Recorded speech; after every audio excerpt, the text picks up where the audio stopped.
शुरू करती है।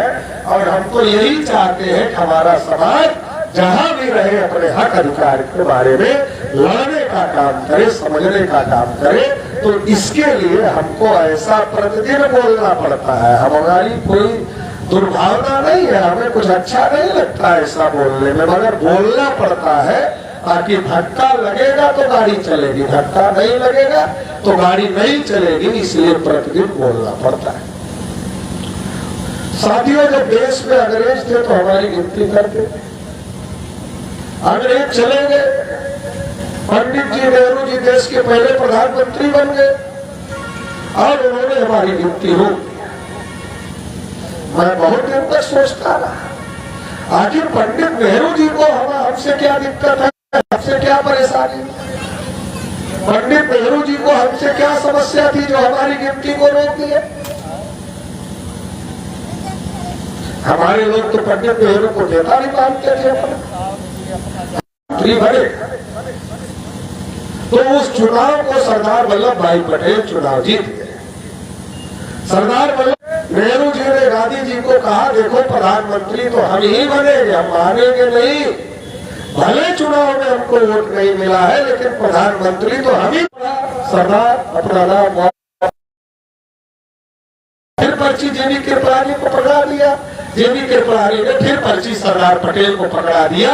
तो सबको पता चल गया कि सरदार पटेल अपने मन से नाम वापस नहीं ले रहे हैं, गांधी जी ने दबाव। और फिर नेहरू होगी तो हर 10 साल में ये आंकड़ा आएगा, ब्राह्मण 3.5%, ओबीसी 52%, ब्राह्मण 3.5%, ओबीसी 52%, ब्राह्मण 3.5%, ओबीसी 52%। और ये क्या 52%। चलो एक जनगणना में दिमाग की बत्ती नहीं जलेगी ओबीसी के, तो दूसरी जनगणना में जल जाएगी, दूसरी जनगणना में ओबीसी के दिमाग की बत्ती नहीं जलेगी, तीसरी जनगणना में जल जाएगी। तो पंडित नेहरू ने सोचा कि हम लोगों ने जो पढ़ा नहीं मिलना चाहिए, तो गांधी जी और कांग्रेस के लोग क्या कह रहे थे कि जो पढ़ा लिखा आदमी है, ग्रेजुएट, उसको वोट का अधिकार होना चाहिए, जो इनकम टैक्स देता है उसको वोट का अधिकार होना चाहिए। मगर बाबा साहब अम्बेडकर कह रहे थे सबको वोट का अधिकार। जो चुनाव लड़ रहा है उसका चुनाव चिन्ह एक जोड़ी बैल है। तो बैल तो हर आदमी पहचानता है, अनपढ़ आदमी भी पहचानता है। और फिर बैलेट पेपर में एक जोड़ी बैल छाप दिया जाए। तो जो आदमी राम जी ने सोचा सबको वोट का अधिकार अम्बेडकर ने दिलवा दिया। अब अगर हर 10 साल में गिनती होगी तो आंकड़ा आएगा ब्राह्मण 3.5%, ओबीसी 52 आया। 71 में इंदिरा जी देश की प्रधानमंत्री थी और फिर इंदिरा जी ने हमारी गिनती को रोक दिया क्योंकि नेहरू की। फिर 81 में फिर इंदिरा जी देश की प्रधानमंत्री थी, फिर उन्होंने हमारी गिनती को रोकी। 91 में फिर नरसिंह राव देश के प्रधानमंत्री, वो भी ब्राह्मण थे, उन्होंने भी हमारी गिनती को रोक दिया। और फिर हमारे पीछे नहीं लगेगा और वो अपनी सरकार बना ले, तो उन्होंने भी हमारी गिनती रोक दिया। फिर 2011, 10 साल बाद 2011 में फिर गिनती का समय आया और 2011 के राष्ट्रीय अध्यक्ष हैं, उन्होंने 51,000 प्रोग्राम पूरे भारत में लगाने का काम किया। किस बात को लेकर लगाने का काम किया कि जानवरों की गिनती होती है मगर ओबीसी की गिनती नहीं होती। और ये पर्चा जितने ओबीसी क्लास के नेता थे सबके पास भेज दिया। तो ओबीसी के नेताओं ने पर्चा पढ़ा, जानवरों की गिनती होती है हमारी नहीं होती है। तो उनको बहुत गुस्सा है और उन्होंने देश की पार्लियामेंट बंद कर दिया। कहा जानवरों की गिनती करते हो हमारी नहीं करते, तो देश की पार्लियामेंट बंद कर दिया। आपको याद होगा कि पार्लियामेंट बंद हो गई, बड़ा हंगामा हुआ। मनमोहन सिंह जी सामने आए और मनमोहन सिंह जी देश के प्रधानमंत्री थे। तो मनमोहन सिंह जी ने कहा कि हम जनगणना, मगर कांग्रेस वाले बहुत टेंशन में आ गए, आरएसएस वाले भी बहुत टेंशन में आ गए कि अरे हमारे इतने बड़े पुरखे पंडित जवाहरलाल नेहरू ने रोका तो कोई ऐसे ही रोक दिया बगैर सोचे समझे? तुम करोगे वोट 30 बार का समझ कर रोका होगा? तो आरएसएस और कांग्रेस के लोगों की मीटिंग हो गई, और मीटिंग हो गई तो ये तय किया गया कि इसको रोका जाए। तो रोकने के लिए प्रणब मुखर्जी जो बंगाली ब्राह्मण है उनको जिम्मेदारी दी गई इस पर फैसला करने के लिए। तो आधारित जनगणना नहीं होगी, और 2011 में भी जाति जनगणना नहीं हुई। जाति जनगणना के नाम पर सोशियो इकोनॉमिक सर्वे हुआ, उसकी रिपोर्ट आज तक नहीं है। राहुल गांधी ने कहा हमने किया है, झूठ बोलते हैं। कौन है? कुर्मी है। और हरियाणा से बाबा रामदेव को क्या है? बाबा रामदेव कौन है? अहिर है, यादव है। ओबीसी के लोगों को ही आगे किया। और क्या कहा? देश में भ्रष्टाचार बहुत सारे कर्तव्य दिखाए, सलवार सूट पहनकर भी भागना पड़ा, ऐसे ऐसे कर्तव्य दिखाए योगा के। और देश भर में जाति जनगणना की चर्चा टीवी अखबार वालों ने कर दिया, और भ्रष्टाचार की चर्चा करना टीवी अखबार वालों ने जन लोकपाल की चर्चा करना शुरू कर दिया। और मैं देखा जिले जिले में वो ये नहीं समझ पा रहा था, चलो आरएसएस बीजेपी के कार्यकर्ता अन्ना हजारे का समर्थन कर रहे हैं, बात समझ में आती है, क्योंकि अन्ना हजारे नगर जिले से गए तो बहुत सारे लोग 1 सितंबर 2011 को गए थे, उसमें से बहुत सारे लोग इसमें बैठे हुए हैं जो गए थे। तो गए 5 लाख लोगों को इकट्ठा किया। 1 सितंबर को हम लोगों की रैली थी। एक दिन पहले अपने लोग गए रामलीला मैदान पर। अन्ना जी को कहा अन्ना जी कल का रामलीला मैदान जी को यही रहने दो, इनकी कुटिया यही रहने दो, बाकी लोगों को लेकर हम जंतर मंतर चले जाएंगे, कल आप अपनी रैली कर लो, फिर हम लोग वापस आ जाए। तो अपने लोगों ने कहा ठीक है केजरीवाल जी, आप ठीक ही कह रहे हो, अन्ना जी की कुटिया यहाँ रहने दो। वाले अन्ना को पूछेंगे जाति जनगणना के समर्थन में इतनी बड़ी रैली चल रही है, आपका क्या कहना है? तो आजकल तो अन्ना जो बोलते हैं वही टीवी पर चलता है, तो जाति जनगणना टीवी पर चलेगी। और अन्ना हजारे विरोध तो कर नहीं सकते क्योंकि वो खुद ही ओबीसी है, समर्थन नहीं कर सकते हैं। तो अन्ना हजारे ने जाति जनगणना का समर्थन किया तो मुद्दा और आगे बढ़ जाएगा, ये तो खतरा हो जाएगा। तो फिर केजरीवाल ने कहा ऐसा करो, आप लोग रैली कर लो, अब अन्ना जी को भी लेकर जा रहे हैं, अन्ना जी को भी छोड़कर नहीं जाए। तो अन्ना जी को भी लेकर चले गए। 5 लाख लोगों की रैली किया हम लोगों ने दिल्ली के रामलीला मैदान में। किसी गई थी कि आरएसएस और कांग्रेस के लोग मिलकर इस बात को दबाने का काम कर रहे हैं, फिर हमारी गिनती को दबा दिया। जब हम लोग गिनती की बात उठाते हैं तो मीडिया क्या कहती है? इससे जातिवाद बढ़ जाए। और सरकार चलाने वाले लोग क्या कह रहे हैं? सबका साथ सबका विकास। हम लोग कितने समझदार हैं, समझ गए पहले साथ देना पड़ता है, बाद में विकास होता है। तो पहले साथ दे दिया हम लोगों ने, साथ दे दिया, बिना घाटा के विकास होगा।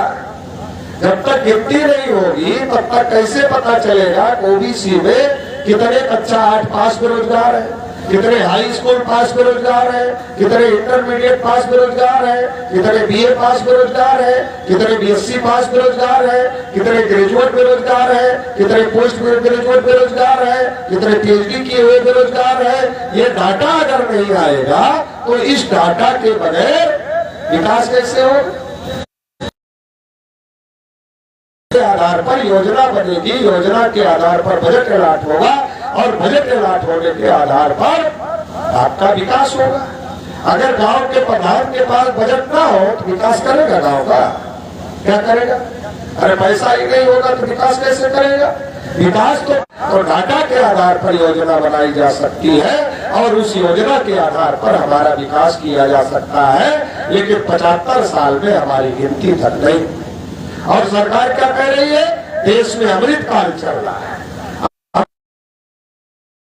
अरे भाई 75 साल की आजादी में देश में जो अमृत निकला उस अमृत में शेड्यूल कास्ट के लोगों को कितना अमृत मिला, शेड्यूल ट्राइब के लोगों को कितना अमृत मिला, ओबीसी के लोगों को कितना अमृत मिला, अलग अलग माइनॉरिटीज के लोगों को कितना अमृत मिला, इसकी भी तो कोई समीक्षा होनी चाहिए। तो जेब की तरफ हाथ डालता है, और जब जेब की तरफ हाथ डालता है तो देखता है जेब में पैसा ही नहीं है। जब देखता है जेब में पैसा नहीं है तो सोचता है कि यार पेट्रोल भी डालना पड़ेगा, उसके बाद मीठा भी लेके जाना पड़ेगा रिश्तेदारी में, तो 2-3 हजार रुपए का खर्चा है। उससे अच्छा है टेलीफोन पर ही हाल चाल ले लो, मामला खत्म करो, रिश्तेदारी में जाने की जरूरत नहीं। मैं जब गाँव घूम रहा हूँ, जिले जिले घूम रहा हूँ, तो मुझे बहुत सारे लड़के मिल रहे हैं, नौजवान। उनको पूछ रहा हूँ भैया क्या कर रहे हो, हमने कहा सही बताने के लिए तो पूछ रहे हैं। कहा सही बात यह है कि हम लोग बीटेक की डिग्री तो ले लिए, सरकार हमको कोई रोजगार दे नहीं रही है। प्राइवेट में हमारे लिए रोजगार है तो जलालपुर, अकबरपुर, फैजाबाद में नहीं है, वो रोजगार है तो नोएडा में है, गाजियाबाद में है, बेंगलोर में है, हैदराबाद में है, बम्बई में है, सूरत में है, कलकत्ता में है, और दूर रोजगार करके बेरोजगार बैठे हैं। तो 100 बार सोचता है कि यार बीटेक करने के बाद बेरोजगार घर बैठा है, तो इसके साथ अपनी लड़की की शादी कैसे करे। तो इसलिए एमबीए में एडमिशन ले लिया है, ताकि 2-4 साल निकल जाएगा ये बताने में कि एमबीए कर रहे हैं, तब तक ये लड़का आ गया घर और ट्रैक्टर खरीदा और खेत जोतना शुरू कर दिया। तो ये जो बीटेक उन लोगों ने किया है, उनकी क्या गलती, उनकी योग्यता में कोई कमी थोड़े, सरकार उनको रोजगार नहीं दे रही। आप जिस कुर्सी पर बैठे हो, इसको जिसने बनाया उसने उसका रेट भी डिसाइड किया। आप माचिस की डिबिया खरीदने जाओ, माचिस जिसने बनाया वो उसका रेट भी तय करता है, वाला दाम तय करता है, और जब हम खरीदते हैं तो बेचने वाला दाम तय करता है। ये उल्टी गंगा बह रही 75 साल में। मगर ये सब मुद्दा हम लोगों के लिए मुद्दा थोड़े। अरे हालत तो इतना खराब है कि हाई कोर्ट के जज साहब को मेज के नीचे झुकना पड़ रहा है कि हमें गोली न लग जाए। अरे छोटी मोटी स्थिति है। अरे हाई कोर्ट का जज मेज के नीचे झुक रहा है कि गोली कहीं हमें न लग जाए। कहां से कहां देश पहुंच गया। पुलिस कस्टडी में दूसरे लोग आकर हत्या करके चले जा रहे। अभी तक तो पुलिस ही एनकाउंटर करती थी, पुलिस पर बड़े सवाल खड़े होने लगे, तो आप दूसरों से मरवाते। तो क्या चल रहा है देश में, लेकिन आप तो ताली बजाते हैं। क्यों? क्योंकि आपको कहा जा रहा है कि तो हिंदू मुसलमान का मामला है, कल आप पर भी तो आएगा। नहीं आएगा ऐसा तो है नहीं। सबसे ज्यादा एनकाउंटर ओबीसी समाज के लोगों के हुए जब से 17 के बाद सरकार बदली, और उसमें सबसे ज्यादा एक जाति के, यादव जाति के लोग। किसी पार्टी ने नहीं बोला, हम लोगों ने इस पर हंगामा खड़ा किया पूरे उत्तर प्रदेश में, धरना प्रदर्शन आंदोलन रैली, फिर जाकर के थोड़ा कमी आई। तो ये जो देश के हालात है, इसके बारे में अगर हम लोग नहीं समझेंगे, और हम समझे कैसे। देश की जो मीडिया है जिसको हम लोग देखते हैं, उसको इस सब चीज के बारे में चर्चा करने की जरूरत नहीं। उसको किस चीज के बारे में चर्चा करने का समय है, बागेश्वर धाम का बाबा चमत्कार करता है कि नहीं करता। अब बीजेपी के नेता की कोई सुन नहीं रहा है, तो बाबाओं से अपनी बोली बोलवा रहे हैं। बीजेपी के नेताओं की कोई सुनने के लिए तैयार नहीं है देश में। कई जगह तो व्हाट्सएप फेसबुक पर खबर आके खदेड़ दिए जाते हैं, तो उनको कोई सुन नहीं रहा, तो बाबाओं को आगे करके बोली बोलवा रहे। तो टीवी वाले उस पर डिबेट करते कि बाबा चमत्कार कर सकता है कि नहीं कर सकता है।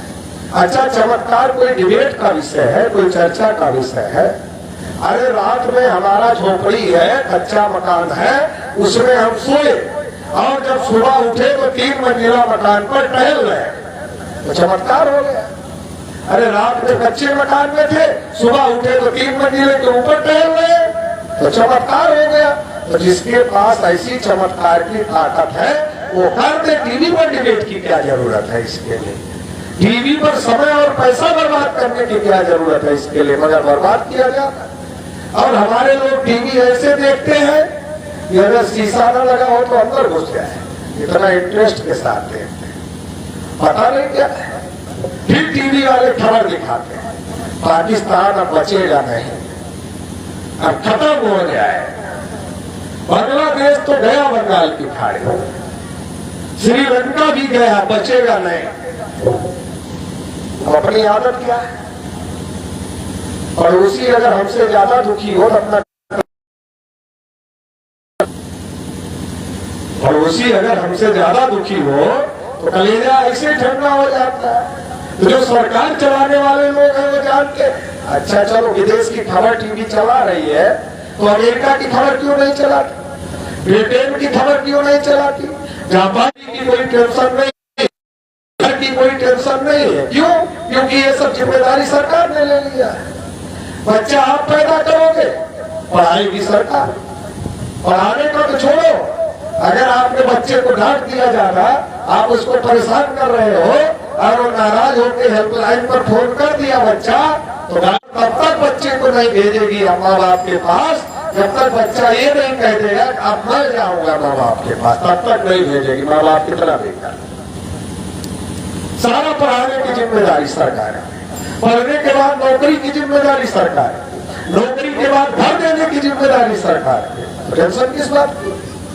यहाँ तो घर हमारे लोगों कैसे बनता, एक बार बहुत मेहनत किया तो नींव डलवा, फिर दूसरी बार पैसा इकट्ठा किया तो खंभा खड़ा किया, फिर तीसरी बार पैसा इकट्ठा किया तो दीवार खड़ी किया, फिर चौथी बार पैसा इकट्ठा किया तो लिंटर डाला। चूड़ा लगाने का काम तो अगली पीढ़ी करेगी, ये पीढ़ी कर नहीं पाती है। ऐसा ये मानसिकता बनाने का काम चल रहा है, हमारे एजेंडे हमारे मुद्दे को गायब किया जा रहा है। टीवी अखबार वाले हमारी खबर नहीं दिखाते, इसलिए हमने सोचा कि डायरेक्ट ही अपने लोगों को अपनी बात बताया जाए, अपनी बात समझाया जाए। इसलिए हम लोग नया वाला चर्चा के काम पंडित जी आए हैं और पानी लेके आ जाए, चाय लेके आ जाए। पंडित जी समझा दिए कि प्रधानी के चुनाव में वोट हम ही को दीजिएगा गौतम जी, इसी में भलाई है। समझा कर पंडित जी बाहर निकले, तब तक दूसरे पंडित जी मिल गए। पंडित जी को कहा पंडित जी इतना गिर गए, जय भीम बोलने लगे, वहां जाकर पानी पीने लगे। पंडित जी ने कहा नहीं समझते हो, राजनीति है ये सब, राजनीति में सब करना पड़ता है और हम उनके भीम को थोड़े ही जय भीम बोल रहे हैं, तो अपने महाभारत वाले भीम को जय भीम बोल। तो कुछ जाने लगे, थोड़ा दिमाग इनका भी खराब कर रहे हैं शेड्यूल कास्ट वालों, मगर ओबीसी वालों का चोली दामन का साथ है। जन्म से लेकर मरने के बाद तक का कोई काम बगैर पंडित जी का होता ही नहीं। बच्चे हमारे लोग पैदा करते ना पंडित जी रखते हैं, बच्चे को बड़ा हमारे लोग करते हैं, जब बड़ा हो जाता है शादी का समय आता है तो शादी की तारीख पंडित जी निकालते हैं, शादी पंडित जी कराते, घर हमारे लोग बनाते हैं, गृह प्रवेश पंडित जी करते। और जब आदमी ये करते करते मर जाता है तो ये विरासत में गुलामी अपने बेटे को देकर जाता है। बाप के मरते ही बेटा पंडित जी के पास पहुंचता है और पूछता है पंडित जी हमारे पिताजी की आत्मा को शांति मिल गई कि नहीं मिल गई। अब पंडित जी कह दे पिताजी की आत्मा को शांति मिल गई तो फिर क्या होगा, कहां से आए, कौन देगा पैसा, शांत हो गई आत्मा तो फिर खिलाने पिलाने सारा प्रपंच कर ले कि क्या जरूरत है। तो पंडित जी कह नहीं सकते शांत हो गई तो भटक रही है, भटक रही तो क्या करना होगा, 13 ब्राह्मण को खिलाना होगा, 21 ब्राह्मण को खिलाना होगा, 51 ब्राह्मण को खिलाना होगा, 101 ब्राह्मण को खिलाना होगा, 501 ब्राह्मण को खिला। जितना मजबूत चौधरी उतना ज्यादा ब्राह्मण खिलाना है। और तब तक जब तक ये सब क्रियाक्रम ना हो जाए तब तक हसुआ खुरपा खुरपी रखे, कुल्हाड़ी उल्हाड़ी बाटा वाटा रखे कुल्हाड़ी सोइएगा, नहीं तो पिताजी की आत्मा भटक ही रही है, किसी दिन रात में आ गई तो तुम्हारा गला दबा देगी। अरे भाई बेअकली की कोई हद होनी चाहिए, कोई हद ही नहीं है बेअकली की। अपने बाप पर भरोसा नहीं, वो पिताजी आएंगे हमारा गला दबाने। अरे यार बाप पर भरोसा नहीं करते, पंडित पर भरोसा करते। अरे आत्मा में इतनी ताकत होगी तो पिताजी सोचेंगे अब हम नहीं है, हमारा बेटा एकदम सुखी रहे, जितने दुश्मन है रातों रात जाके सबका गला दबा देंगे, सारे आपका दुश्मन खत्म कर देंगे। अगर पिताजी की आत्मा में शक्ति होगी, ताकत होगी तो ये करने का काम करेगा, तुम्हारा गला दबाने का काम नहीं करे, तुमको डरने जितना हमें दोगे सब ऊपर पिताजी को मिलेगा। तो खिलाते हैं पंडित जी को, मोटे होते हैं पंडित जी।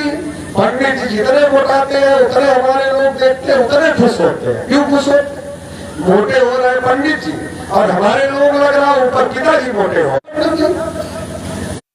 सारे हिंदुओं को इकट्ठा होना, कहाँ इकट्ठा होगा? यादव जी के पीछे हिंदू इकट्ठा होगा कि चमार जी के पीछे इकट्ठा होगा कि कुर्मी जी के पीछे इकट्ठा होगा, मौर्य जी के पीछे इकट्ठा, इसके पीछे इकट्ठा हो? अरे इसका ठीका तो पंडित जी के पास है, जन्म से लेकर मरने के बाद तक का। इकट्ठा किस बनाने की ताकत उसको दे दी है। पहले सर पर बिठा लिया, फिर चिल्लाते हैं हमारी गिनती नहीं कर रहा, हमारा आरक्षण नहीं दे रहा, हमारे साथ ये कर रहा, हमारे साथ वो कर रहा। तो सर पर बिठाया किसे? सर पर तो हम ही लोग बिठा रहे हैं अकली में। तो हमें समझना पड़ेगा। और कितने अकलमंद है हम लोग, हम देखो कितना आसानी से समझ रहे। एक एक मुसलमान